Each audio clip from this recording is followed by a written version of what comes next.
Good afternoon, everybody, and welcome to the Wednesday, June 4th, 5:30 MCC demo by Paul Sandbar. And Paul, did I pronounce your last name correctly? Yes, you did.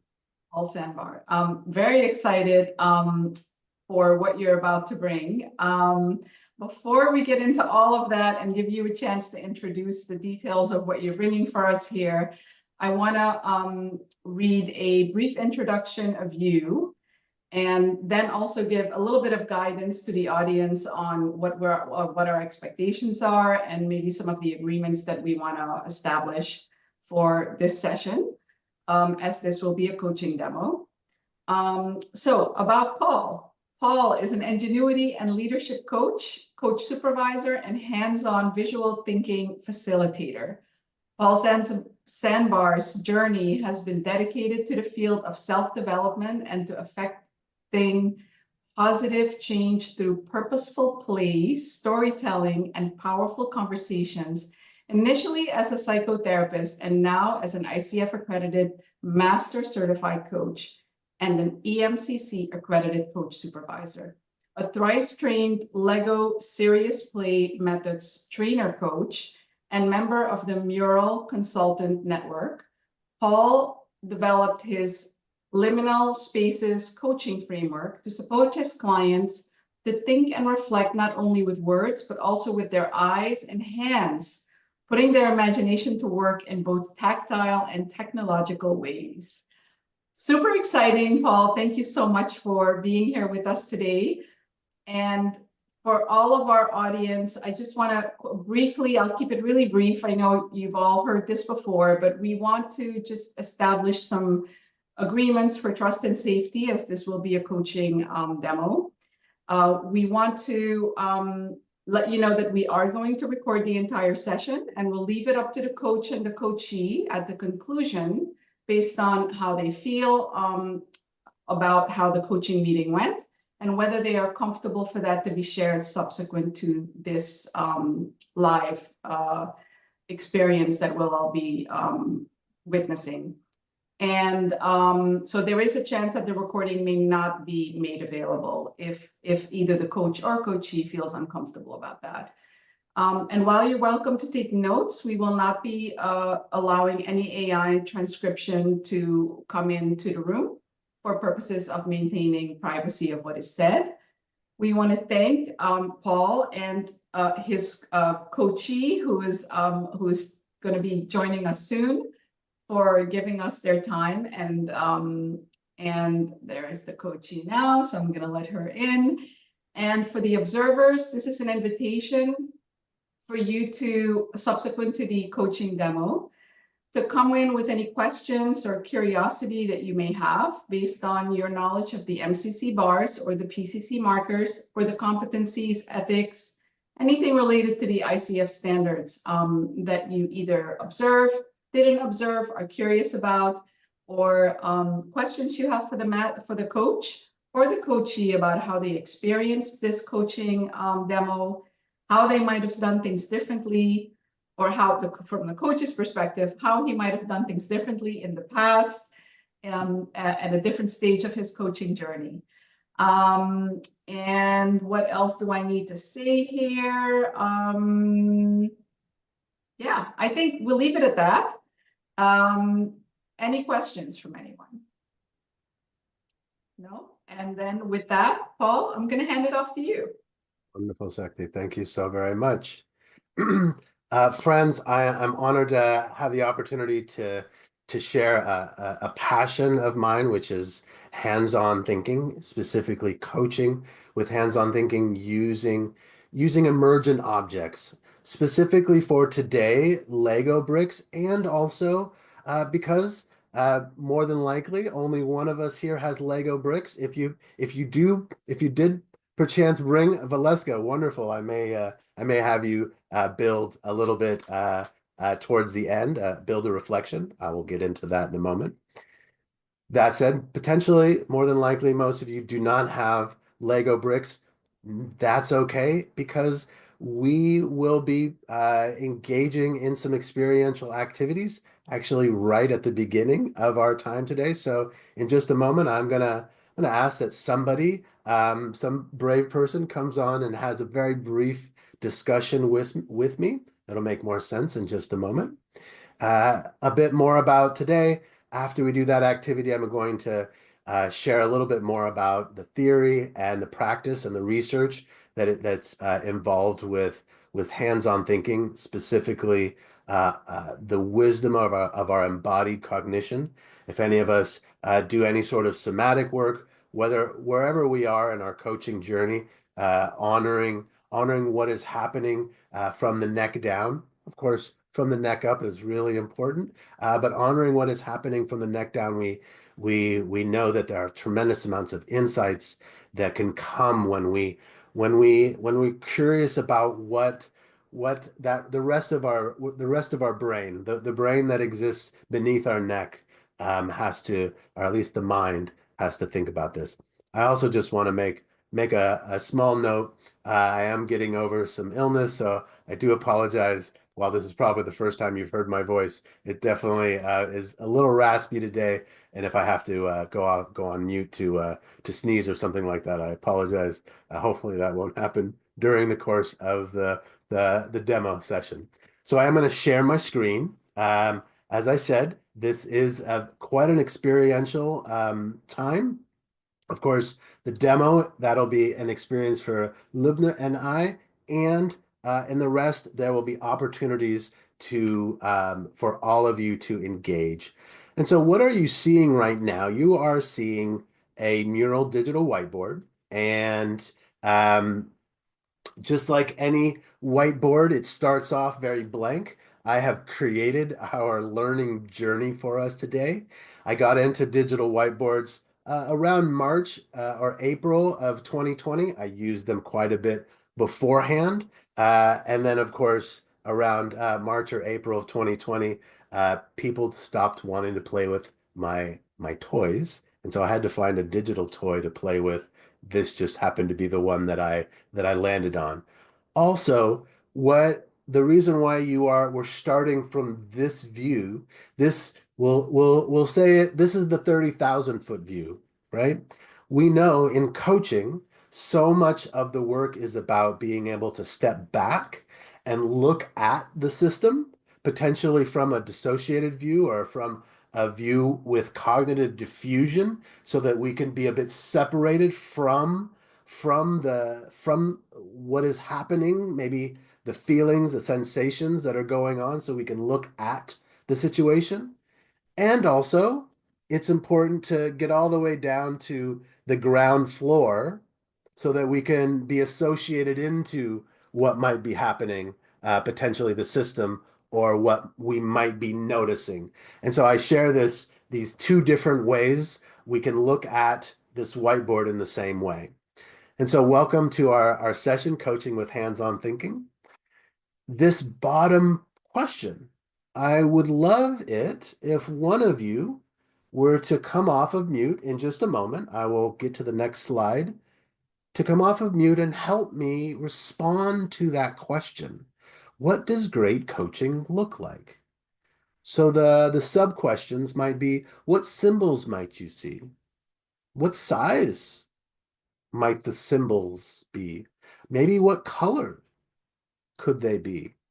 So I like to think that all coaching is and this is a standard axiom, it's a partnership. But I also believe that my questions get so much better when I feel as though I'm standing side by side with my client, maybe a little bit behind them, and looking out their window. And when they've created that image of what they see, my questions can become cleaner. They could become more incisive. They, of course, are generally more metaphorical because they're describing what they see, potentially what the challenge is, or maybe the opportunity. In this case, I wonder if somebody would like to come off of mute and help me. I'll be your hands, but help me describe, what does great coaching look like? And I'm just gonna remove this one because we're gonna have this be just the one for today. So would anybody like to come off of mute and help me create this image? The way we'll do that is by choosing some of these, we'll call them charms, and bringing them into the system and changing them, arranging them, maybe by size, by color, to respond to this question. I think I saw Tony come off mute. Tony, were Tony? you interested in being our? I did. I said I would do it. Wonderful, Tony. So listen, you have all of these to choose from. I wish I can give you millions, but then you may sit here for 45 minutes. So there's a reason, there's a method to the why there's only a few to choose from. But Okay. notice all the different ones. You can choose as many as you'd like. Once you get past 4 or 5, we may stop. But which ones are speaking to you? To answer this question, what does great coaching look like? The telescope. The telescope. And I get blind whenever okay.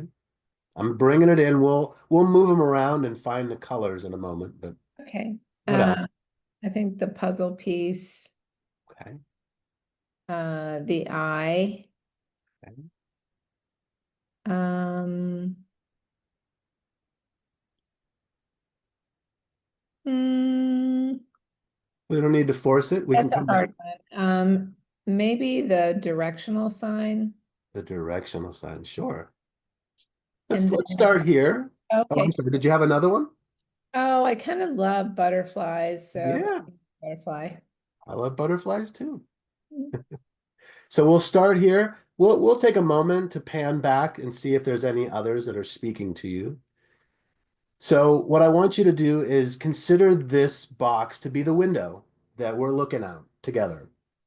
And I want you to notice that you can do lots of things. You can you can change the angle, right? You can change the color.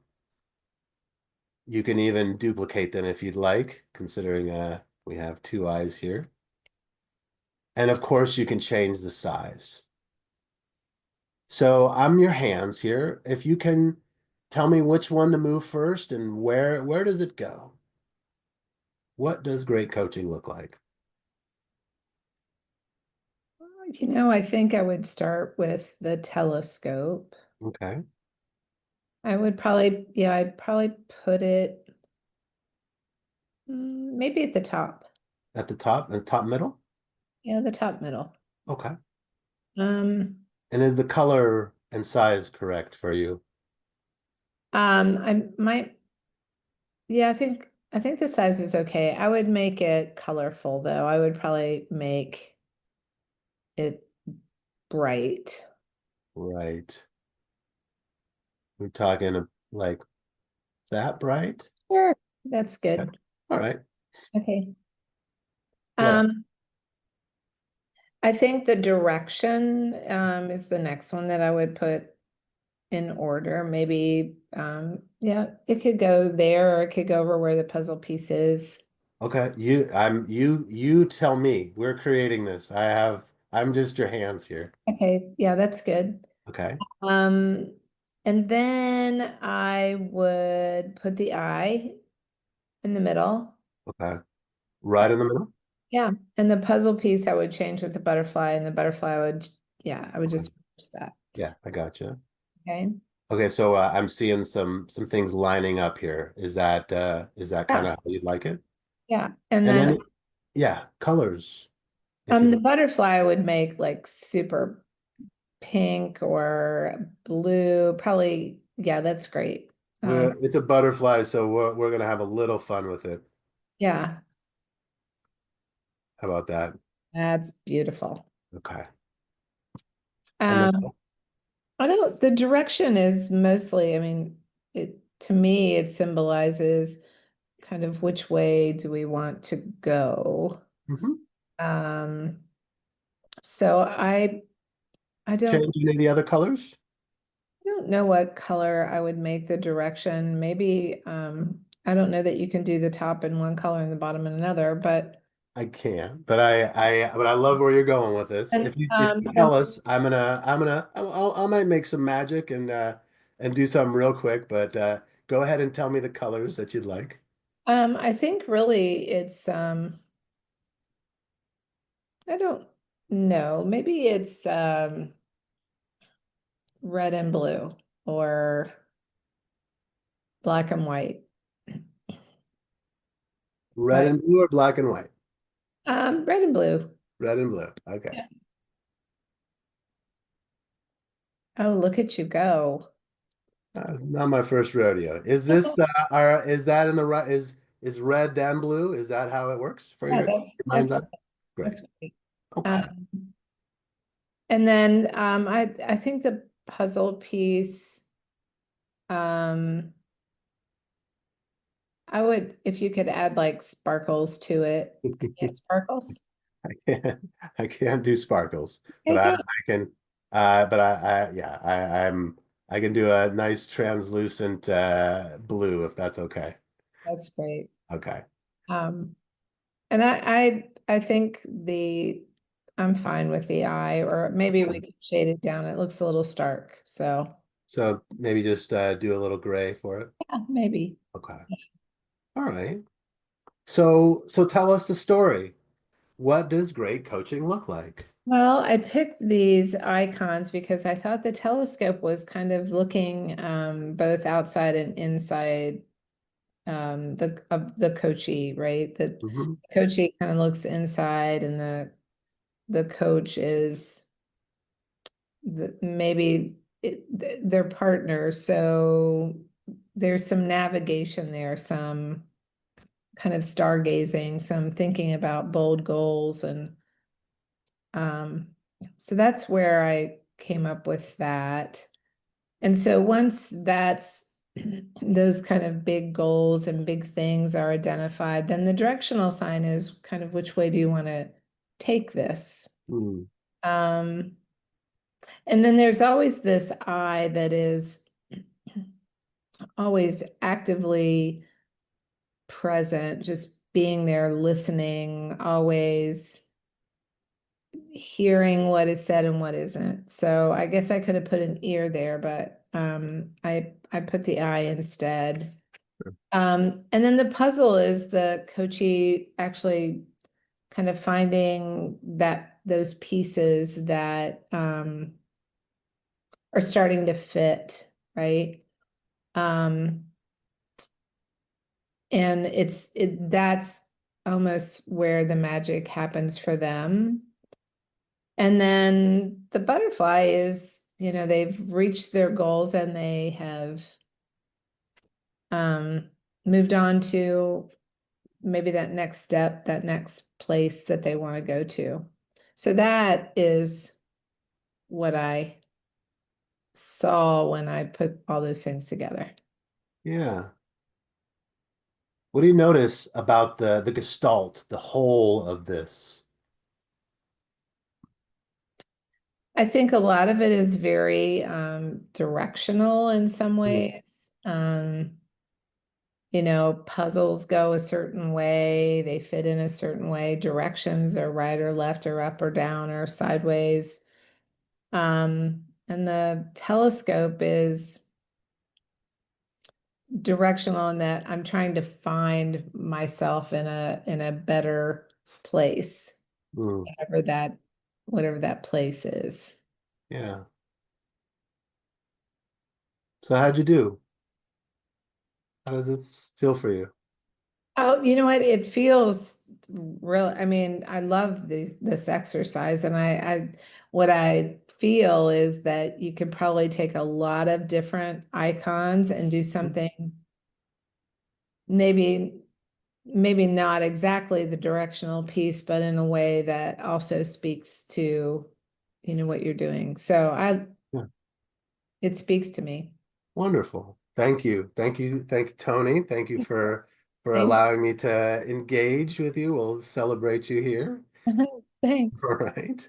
So I'm gonna give you a little bit of the why and the how and of all of what we just did.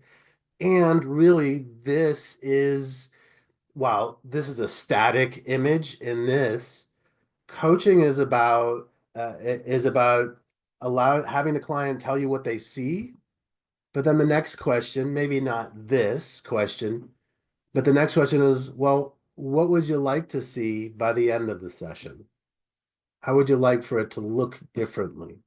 We ask those questions all the time in coaching.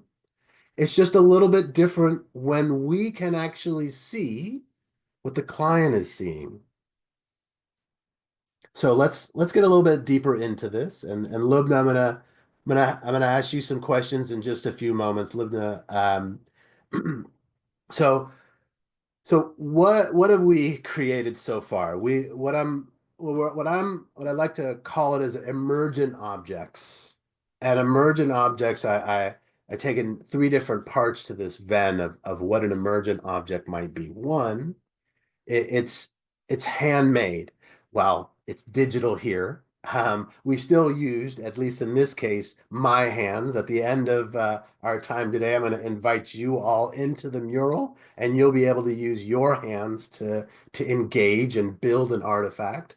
But when we have something that we have engaged with our own human agency and our own skill, we often want to give it meaning, but also we create a story about it, whether or not we built it or not, right? All of us somewhere in our house somewhere have our office have a rock or a shell or a stone or something that our child or our niece or nephew built or found at the beach, and let's say it was a shell.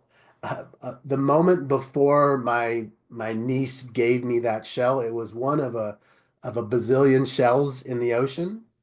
But the moment they give it to me, it's the shell that my niece gave to me when we went to on a family vacation, and they learned and we had a wonderful meal, and they told me that their favorite movie, and suddenly there's a whole story that is created just by that object uh, coming into my ownership.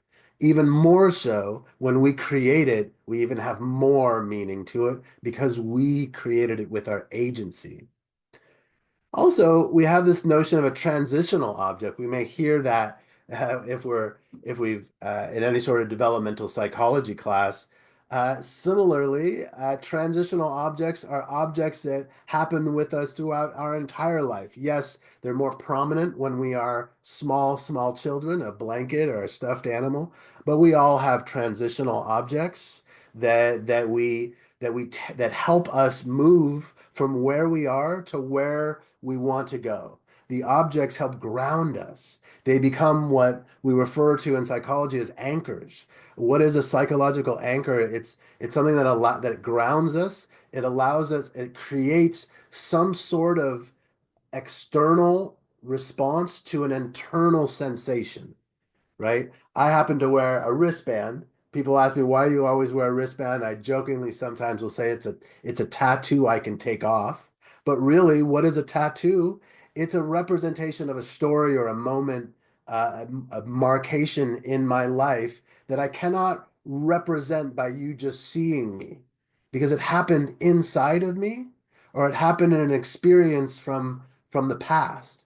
But when I have that tattoo, when I create that psychological anchor, it allows me to say this tattoo marks that moment that I learned how to do X or Y. So this is what emergent objects are, and we have them in all of our life. And when we use them in coaching, it allows our clients to situate themselves in real time, but also reflect on where that object came from and how we want to use that object to help move us forward. And so in all of this, we use the notion of conceptual metaphors. That rock, or that whatever that thing is that gave us weight, it also allows us to understand how we relate to it and how it relates to other parts of our lives. That's what metaphors allow us to do. When I say metaphors, I'm not just talking about the poetry that we may use, but when we think about conceptual metaphors, we actually understand our world based upon metaphor. And what do I mean by that? Well, What I mean by that is if you're interested in learning more, look it up. And when I say look it up, that's a metaphor in theory, because you know what I mean by look it up. You all didn't just look up at the ceiling right now, right? You knew that look it up meant go into Google or ask the robots inside the AI to tell you what conceptual metaphors are. We're also meaning-seeking creatures. I spoke to that already with this notion of that seashell, or this idea that when we create something, we want to give it meaning. And if it doesn't have meaning, give it a moment. Because we're meaning-seeking creatures, we will give it meaning. Because, and not trying to bring us into an existential crisis, but if the thing that we created doesn't have meaning, then we might not have meaning. And we can't exist with that feeling. So we apply meaning to it. And the moment we do, it meant that all along. It's how we work in this world. And then lastly, this notion of the hand-mind connection, that embodied cognition, the wisdom that exists from within us, that happens, that we have just by having these amazing tools at the ends of our arms. And it's at this point that I do want to share that Lego Serious Play is quite an ableist tool. It isn't for everybody. You do need to have some finger dexterity, and there's ways to work around that as well. So this is what I'm talking about when I share this idea of emergent objects and hand-mind thinking. So briefly, why the digital bits, how we started? Well, they're adaptable. You saw how how Tony and I got to create this image together. And notice that if we wanted to, we could have a whole coaching session around what's on their mind and how they would like to see it differently by the end of our time today, where they were using their own hands to build and move and change. And I was just sitting there looking out their window and just being curious about what they saw and what they were noticing and how they wanted to adjust it. And when we use Lego bricks, we have a bit more of a tactile way of engaging. So you'll notice that I have these two bricks here. They're digital. We're going to get into some real bricks in just a moment. So coaching is about movement. And when I think of movement, I think of the road. When I think of the road, I think of gray asphalt. And when I think of movement, I think of slopes and balls rolling around. And so when I think of movement, I put these two bricks together and I get to own the meaning of them. And so Lego, when we build and reflect and use Lego and Lego Serious Play methods, it's not so much about building a thing, but it is about building our thoughts, building our stories, and building what comes to us. So when we think about Lego Serious Play, we are the instructions. In Lego now, there's a lot of ways to build it, usually following a certain set of instructions. Lego Serious Play could not be any more of the opposite. With Lego Serious Play, you're the instructions. And just like coaching where the client is whole and resourceful and the client is okay exactly as they are, so is the Lego build itself. So with Libna, I gave them a set. This is a specific window exploration kit. It's a specific Lego Serious Play kit. And I gave them a prompt and I asked them to build. And then I asked them some questions. And so these are some of the questions that I asked after I gave them the very simple prompt. Did you have enough time, too much time, or didn't really think about time? Did you start sorting the bricks when you emptied the bag, or just let them fall wherever? Or when I gave you the prompt, did you start building it in your mind first, or did you just dive right in? Did you make it a game, try to maximize all the bricks, or just what you needed or was necessary? Did you feel the need to follow the prompt and make it a tower? That was the prompt I gave them. Or did you just take it as a suggestion? I say the word suggestion a lot, and build whatever you want. Did you build it as high as you could, or make sure it had a solid foundation? Did you want to have it symmetrical, or maybe no pattern or design at all? Did you build this with your head, your heart, or your gut? And did a story come about? So Lubna, I would love for you to share a little bit using some of those questions, the broader questions, and this is what Lubna created here. So I'm wondering, when you think about these two questions, how does what you built relate to how you show up as a person? Or how does how you built? Start wherever you'd like. Um, I think when I go back to your questions, Yeah. I truly don't think I don't give it enough time. When I'm into projects, I just dive in. And I don't start by, I don't just start anywhere. I do have an idea in my mind on how to sort it. I don't pause. When I'm in it completely. And I think the one that hit me the most Yeah. was, do you follow? Did you feel Mm. compelled to follow the prompt?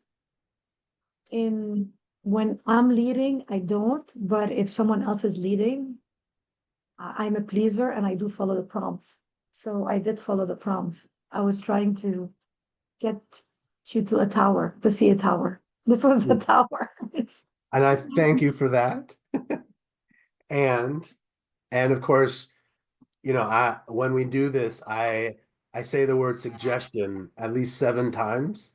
And while Lubna didn't say it, a lot of people said, you never said suggestion. You told me to build a tower, and that's what I did. oh yeah, I did not. I heard the tower. Yeah, and it's well, Yeah, because yeah. we often we how I say this is all anecdotal, right? This is a self-assessment. This is not a, this isn't a rigorous assessment. This is just a way to start a conversation with a client. And so these questions here may not be how you relate to as a person, but it may be how does what you built how does what you built, how might it show up in our coaching together? Or how might how you built this relate to how you might build your goals with me? So I noticed I'm trying to remember you you wanted to go for were you wanting to go for height? Yes, yes. Yeah.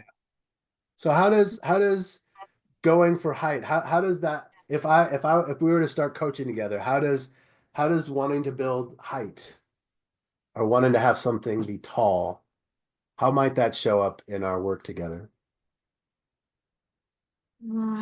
I might not I might not say things that are negative or downsizing in my Yeah. comments because I'm a pleaser and I want you to feel good about your coaching. Please share whatever comes up for you.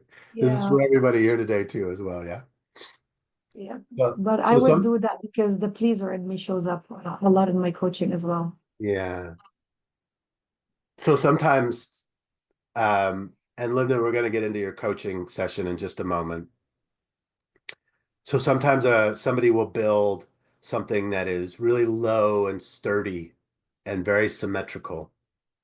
And so I may have a different reaction, or I may be curious. And they say, I wanted it to be very sturdy and I wanted it to be very symmetrical.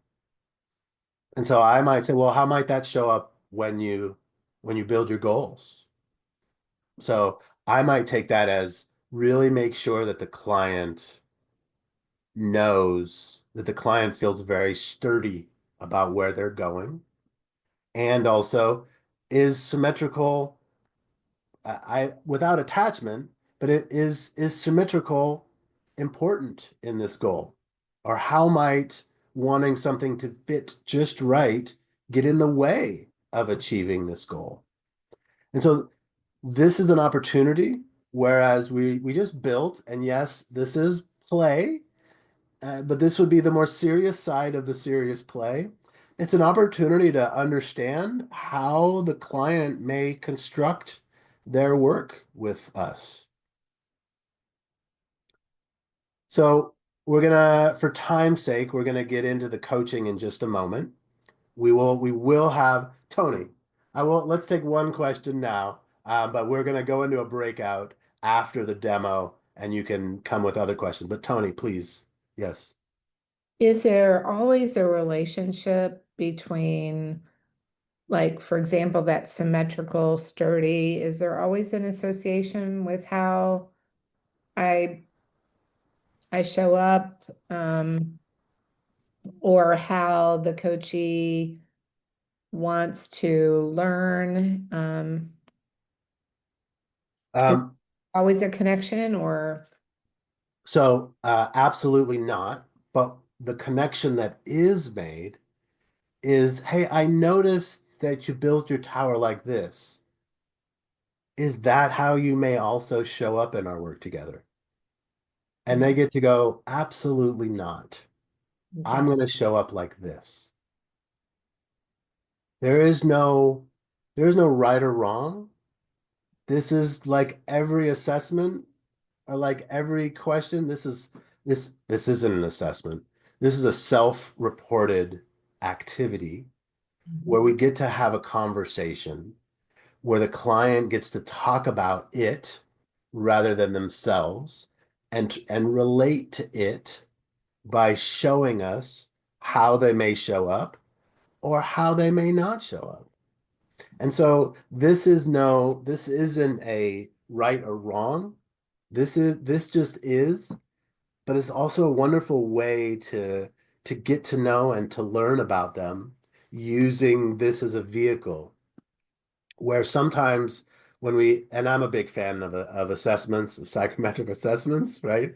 I use many of them, and I know that some people do not love having that big of a flashlight shown upon them, or they may really be challenged by it.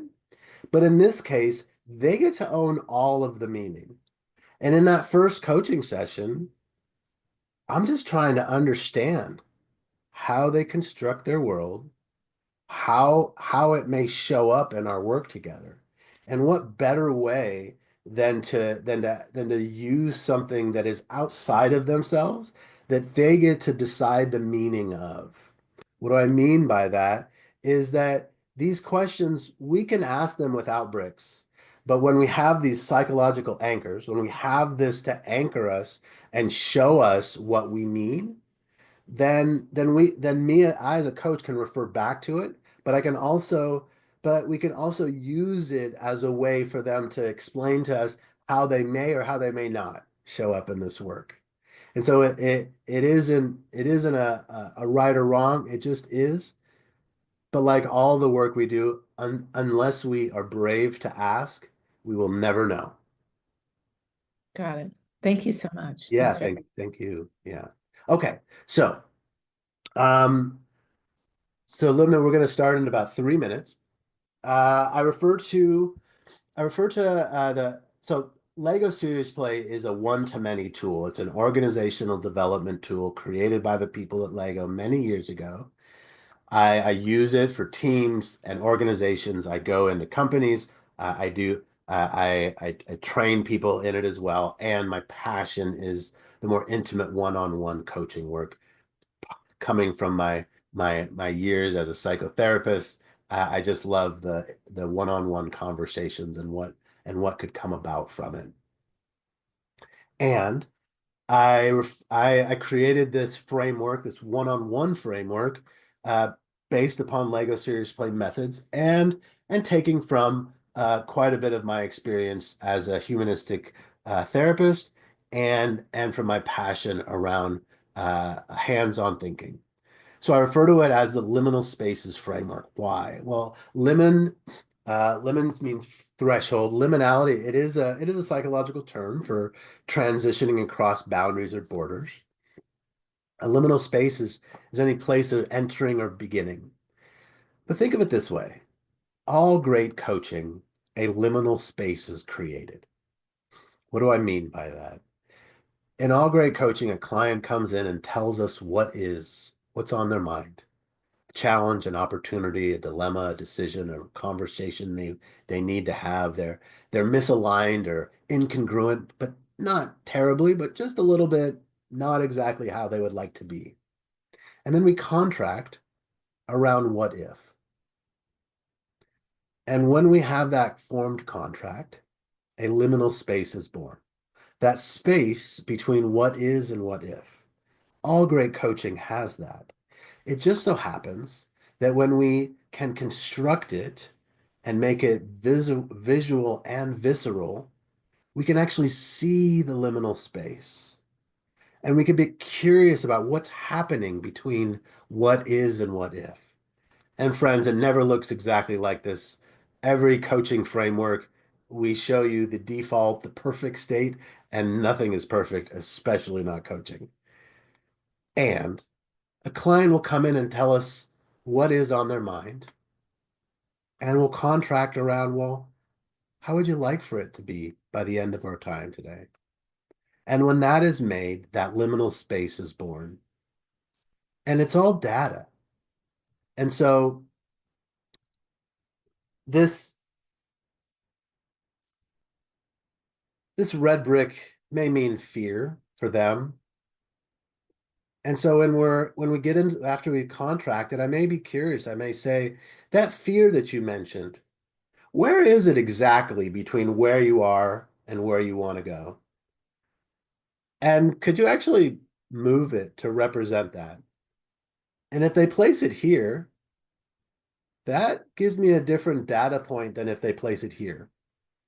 If they place it here, my question may be, what's it like getting all the way to that goal and then fear shows up, as opposed to, I'm wondering, what's it like just thinking about that desire and fear shows up. Of course, it's not always fear-based. In fact, it's always survival based. It's always about who we are trying to become.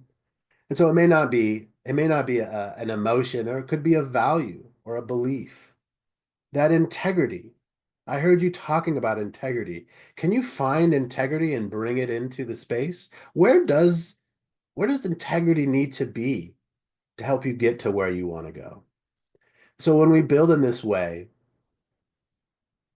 it allows people to slow down, think with more than just their heads, and communicate and make tangible their thoughts and ideas. When they do this, when they can iterate in this way, they can see who they be, and better yet, they can build who they'd like to become. And hopefully, by the end of the session, they are seeing and being something that is more aligned to what they wanted and how they wanted to show up. So with that, Lubna, hopefully you don't mind that hopefully you're not questioning what you built now. I'm going to pan back and actually Not at stop. all. And what I would love to do now is have everybody go out, turn off their cameras. So it's just Lubna and I. And please, if you're not on mute, please be on mute. And let's just spotlight Lubna. Wonderful. In fact, Shadi, if you can remove my spotlight, I'm just going to be up at the top more than likely. That's great.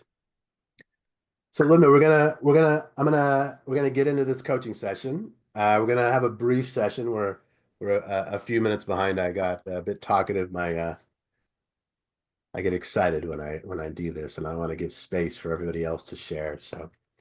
So in just a moment, I'm gonna have you turn down the camera and using your finger tap and talk and tell me about what you created. I need to do a little bit of contracting before we get into that.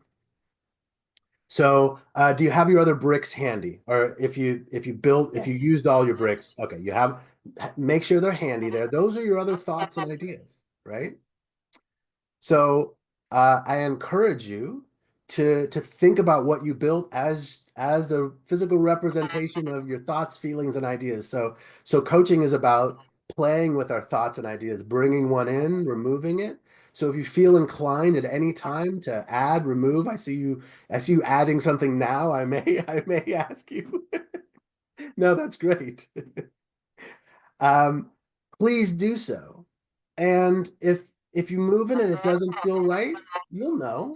You can move it back. Next, I do want to ask, you've placed yourself, minifigure Libna, somewhere in the bill. Yes. Is that the name that we can refer to her, minifigure Libna, or is there a different name that you'd prefer? Lulu. Lulu. Thank you. Okay. So I'm going to be asking two different kinds of questions. I'm going to be asking you, Libna, questions, and I'm going to be curious about Lulu. Yeah. Any questions before you turn the camera down and share? No, we're good. Thank you. Okay. So if you feel the desire to turn the camera up and see me eye to eye, please feel free to do so. I just may have you turn it down. So we have about 20 minutes. It's going to be very quick. I'm very concerned about meeting the MCC bars in a 20-minute session. So whenever you're ready, turn the camera down using your finger, tap and talk, and tell us about what you've created. That's great. Okay. This is good. Yeah, yeah. If you can pull it towards you, So, perfect. Wonderful. Yeah. so I had started by wanting coaching around my exercise habits because it's Okay. something I'm stuck with. But what was compelling me to work on was really current work versus future work. Okay. And so this is the current work right here. It's good So current work is here, this there. side. Okay. It's good, it's stable. Sometimes, up and down, but it's pretty, solid. Okay. And this is future work here. Hmm. And what you see is more of a stretch. Hmm. And it's possible, but I try to play small. Hmm. And that's what was coming up for me. Like I play small, even with my friends and family. I don't share my success as much because it doesn't feel good to do that. Hmm. But my hope, my happy place is going to be a beautiful apartment on the beach and a big lot and just water, nothing else in my view. So this is here, that's here. This can get me here. Yeah. I noticed when you said you play small that you bent Lulu over. Yeah. What Yeah. what meaning are you making from that?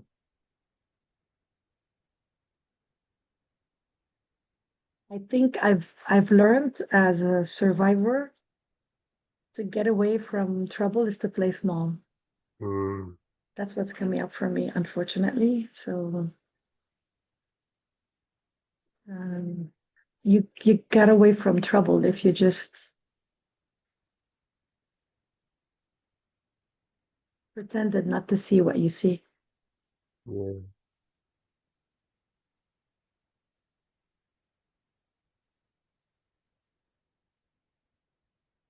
And I'm curious about the current work that you created. If you can share just a little bit more about what it is, how it was constructed, and I do notice that it has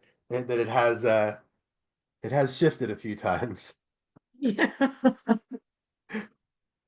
Mm. So with sweat and blood, Mm, um, and it has three parts because there's in my work I focus on three different things, gotcha. and it's not as consistent, so it fluctuates because Mm, because the work I do, it really depends on the client I'm with. And so even though I have a basic structure, it does change based on the client, the organization I'm serving. So this, but it's 3-tier because there's 3 different services I offer and they're Yeah. truly equally successful. And I have this Okay. here because this is my support team. Mm. They keep me afloat. May I ask you a question specifically around the current work? The Yes. the yellow brick that is attached to the what does the one beneath that the other the yeah what does the one that you know that you've had to attend to, right? You've had to press down on it more than a few times. Mm. Yeah, that right there. What does that mean?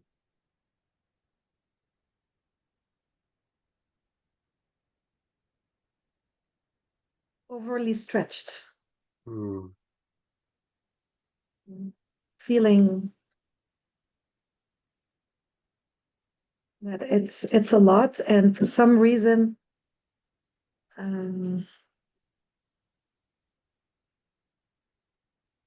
not enough. It's like no matter how much growth I have seen in the last 3 years, I still say it's not enough. And even when my mentor, faces me with, "Wow, are you ready for this? Because it's going to be double this year." I negate it. So I think Hmm. this is where the foundation is a little bit shaken. Yeah. And how does that, like, I notice you're even having to just hold it right now. How does that affect that the desires that you have? I'm not sure I can see it because we're in a demo. Is it okay if you just turn the build around so that all of our eyes can kind of see? Okay, so it's okay, thank you. So it's not connected to the desire, but it's pushing up against it right now. Is Yes, that what I'm seeing? yes, Oh, yes. oh wait, in its form in that way, it's Almost connected. yeah, Yeah, but it's a bit wobbly. okay. This way, go this way. Yeah, no, I thank you for allowing us to I want you to please turn it to how you would like to see it too. Not for you, not for us. Wonderful. Okay. So I am curious a bit more about the desire. If you can describe, yeah, I see what you've tell if you can share a little bit more about what you created with the desire.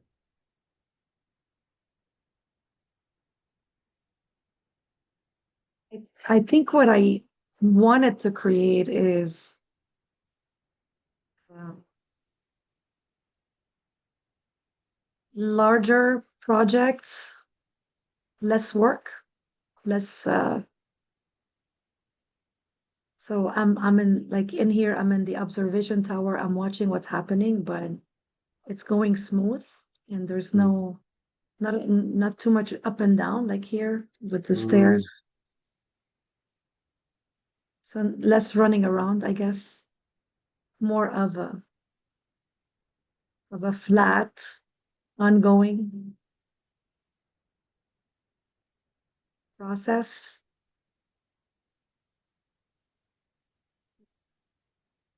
Less running around, less up and down. So Yes. Yes. yeah.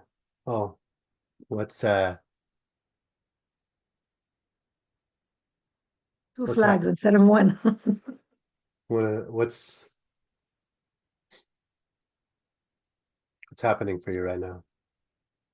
I don't know. When you said that, I liked it, so I added more pluses here. Okay.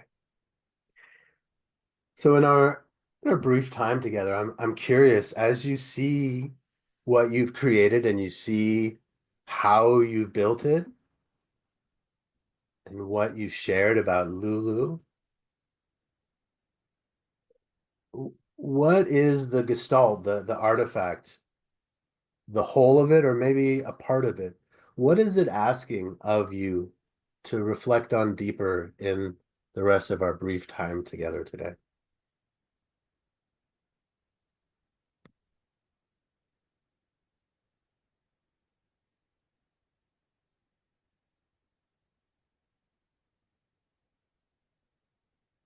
What's behind the fear and what's behind playing small?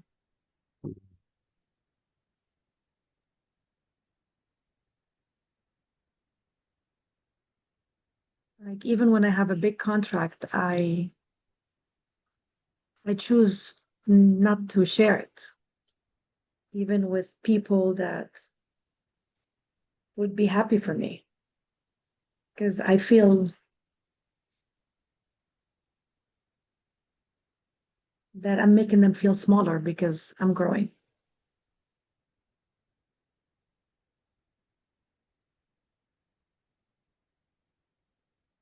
So, Yeah, I want to know what's behind that.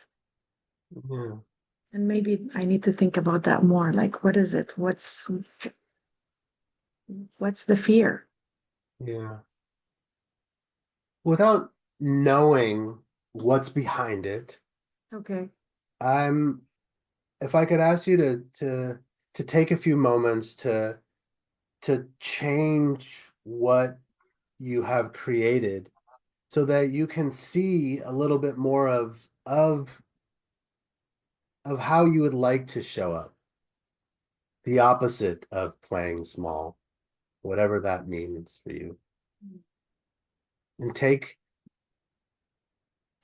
a minute, 2 minutes, whatever you would like. Hmm. I think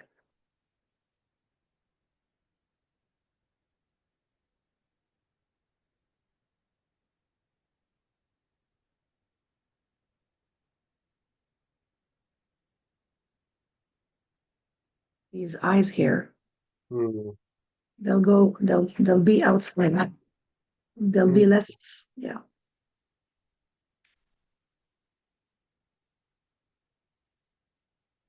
Hmm.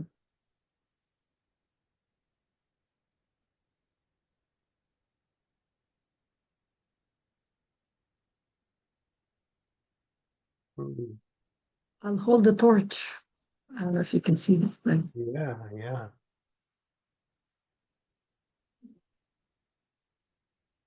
And I remember from our previous work that you want to be able to explain while you do it. So please continue uh whatever whatever you feel like sharing. whatever comes. Sorry, what? Yes, so I'm putting the eyes outside. Yeah. Uh, I'm more in touch with what's my successes. So this is the Mm, symbol of success. And I'm enjoying my time off on the beach. Yeah. 3 chairs to enjoy with my family. kind of an obvious question, but what's important about that? Yeah. I think more time to enjoy the success and letting go maybe of the need to grow so fast. Mm, So maybe there's joy in going slowly and not necessarily fast. 'Cause my mood is not stopping, like it's nonstop. I need to be aware of that. Sure. I'm curious, yeah, what meaning are you making around moving the eyes from from that desire happy place to presumably where Lulu was, or from the on the outside. What does that mean? I think less care around what others may say or feel, and more focus on what matters in this. So instead of playing small,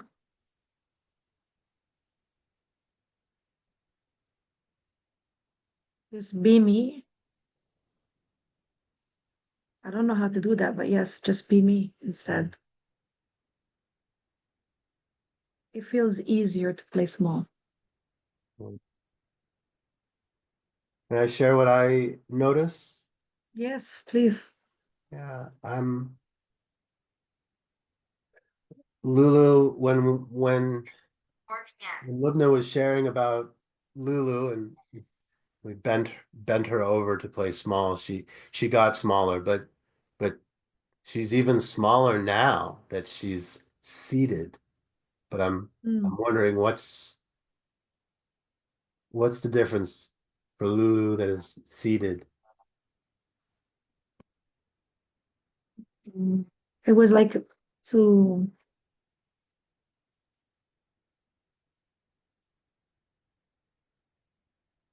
that's a great question.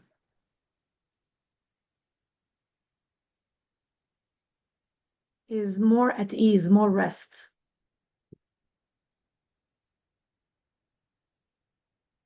Less drive to do more and do more consistently. So it's like a break. Yeah. I have to share when you shared what you created, I felt a little sadness seeing Lulu on the opposite of all the things that she had created, Mm. having all the desires in the way. And so and now I can see her closer to all the things that she's created, and even holding that flag up and waving it rather than having it out there, up there. I'm wondering what comes up for you as you hear me reflect that back to you.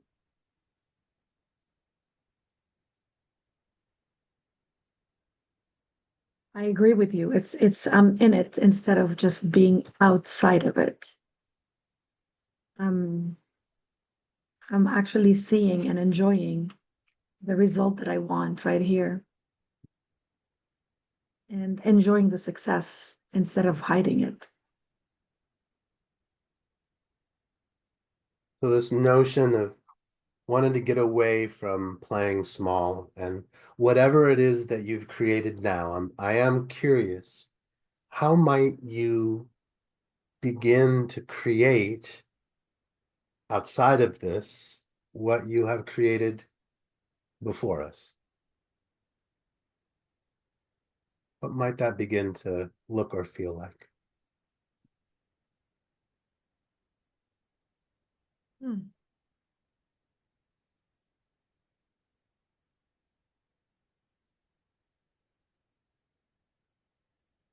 I think taking it in first.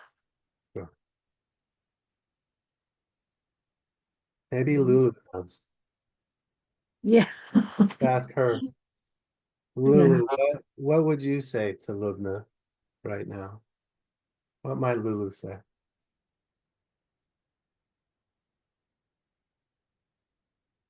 Celebrate it loud. Mm, You is did that it. flag? Celebrate it. Yeah, I think the work is on me. Yeah. Is that the flag? Is that the celebrated flag? Is that, Yes. yeah. See, there's two now. Yeah.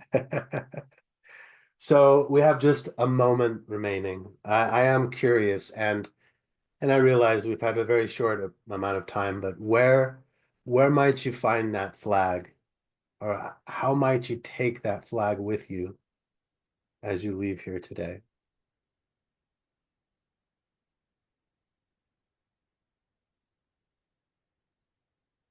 I think it starts with as simple as taking in when my clients are saying how great the sessions are, or to take it really in and be proud of it. Because I take it in, but I don't keep it, right? I take it in and then it's like, no, it's you, right? It's all about you. But in Take it certain, in, take it in, take it in, yes. be proud. Anything else that the artifact is telling you before we finish up today?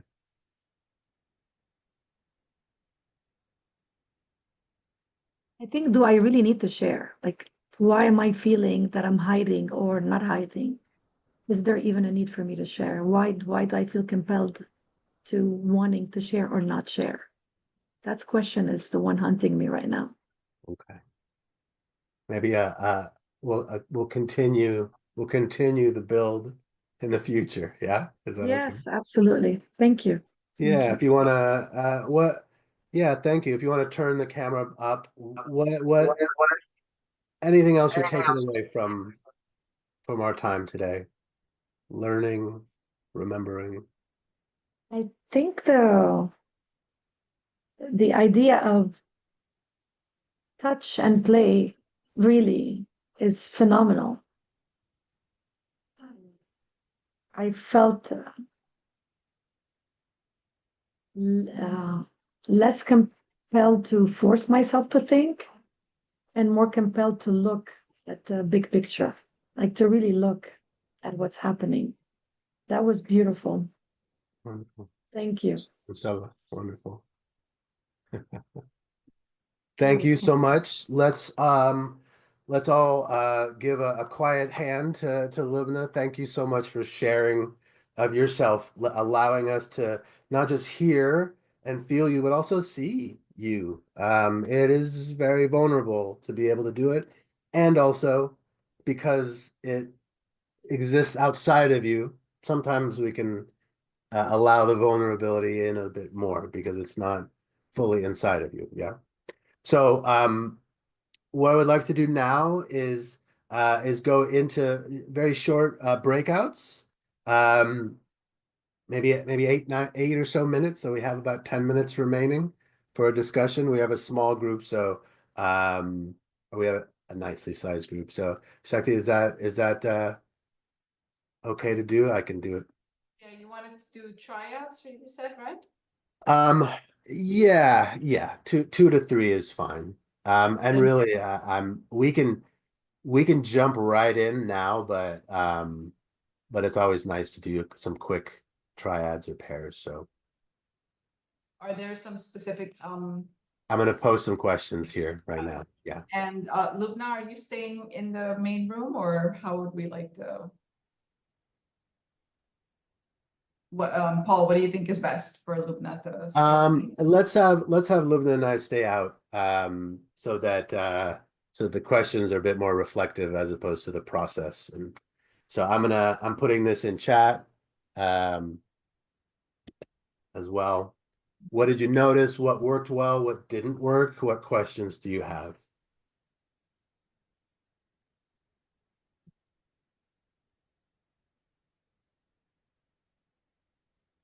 Give me 1 second. Sure.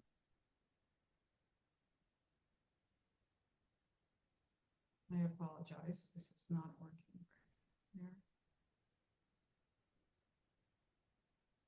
Paul, can you maybe help me with this? I got it. No worries. I made a mess of it.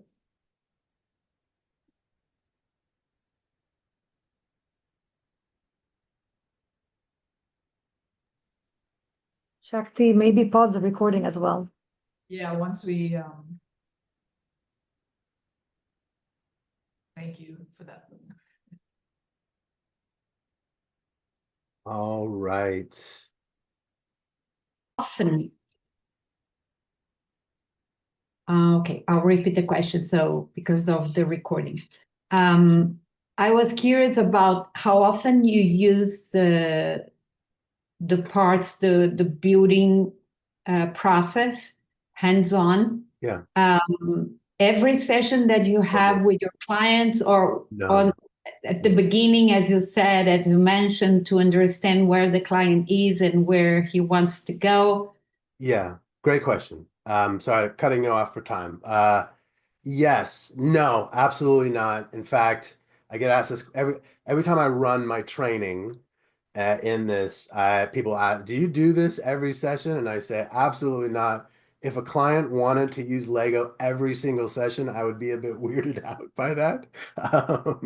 That said, I do use it at the beginning in my thinkering style activity, what you saw initially with Libna, just to get to know them, but also it serves to learn the bricks, to learn the process. And then I say, whenever you'd like to engage in a full coaching session, let me know and I'll give you the prompt, just like I did with Libna, and they came in and did that.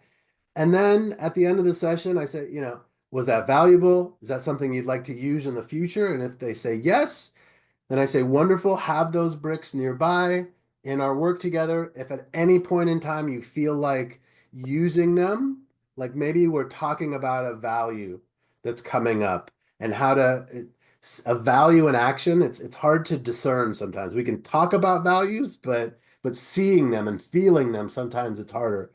And so I may say, is this an opportunity to build you living with integrity?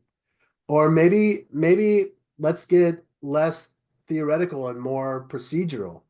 Maybe it's a plan that they're working on, and we just want to build the steps towards the plan and talk about what's happening between each brick. Maybe there's something happening that's stopping us, or a brick is wobbly, if you will. Okay. Great question. Absolutely not. But it's up to the client. And then as a joke, I did say if they want to use it every session, I question that a little bit as well. Thank you. Yeah, for sure. So Yes. I have a question, but how do you request the client to have a set of bricks? You send Yeah. the basic, do you send a box of the basic creator?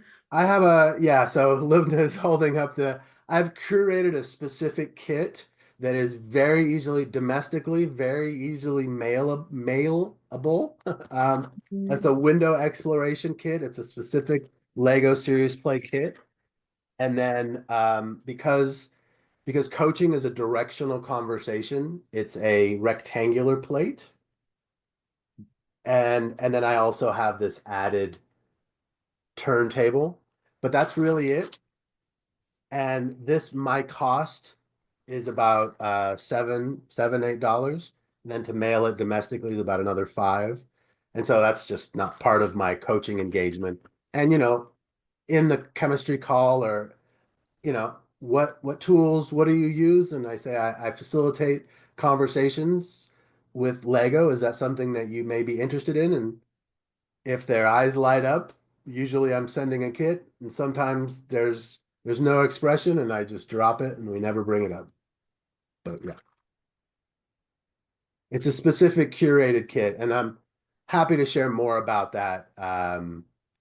If you want to learn more about any of it, I'm going to share my link tree that you can connect with me. Hopefully that is okay. Yes, please do. We would love to receive your info here. Yeah. So we can connect further. I also put in the chat, I know we have a few minutes left there, but thank you, Paul, and thank you, Lubna, for showing up and for your vulnerability, your openness, and for demoing this beautiful process. I also shared a feedback form. We'd love to see how you all experienced this session today. And so if you can take just a minute, it can be right after, hopefully, and complete that for us, we'd appreciate that. Anything else that you would like to say, Paul or Lubna, in conclusion today? I just want to share, I just in chat, I just shared a link to the mural where you can go in and create your final takeaways. It is a lot like what you saw me do with Tony, and I realize we're out of time. Normally I have a few minutes to share and walk you through it, but note that this is your mural to play around with. You will see this activity to find a sticky note, type your thoughts, and bring any one of these images into your square. And so that is it. I know we are right at time. Lubna, if you have something to share, I'm happy to, yeah, support with getting in and doing the final activity, but we are out of time. So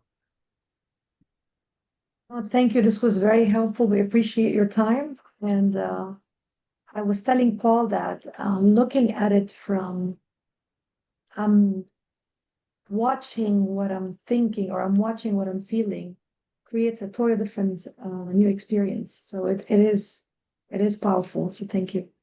yeah, that's what I refer to as the cognitive diffusion, right? Looking at the system from a dissociated view, we can talk about it much differently than when we associate into it, which is why you heard me ask and get permission to ask questions about Lubna and also be curious about Lulu, right? Because while it's semantics, it's all projection, it's a different question, and you may get a different response. Thank you, everyone. Thank you Thank you, so everybody. much. Thank you so much for your bringing your expertise to ICF South Florida, for sharing. And thank you, Lumina, for being vulnerable and for sharing with us. Thank you. Thank you all. Whether Bye-bye. you use Lego or digital, Bye. I encourage you to use objects in your coaching. See what happens. Okay, thank you. Thank Mwah. you. Thank you. Thank you, Lubna. Thank you, Paul. Thank you, everyone. Bye-bye. Bye. Bye. Thank you.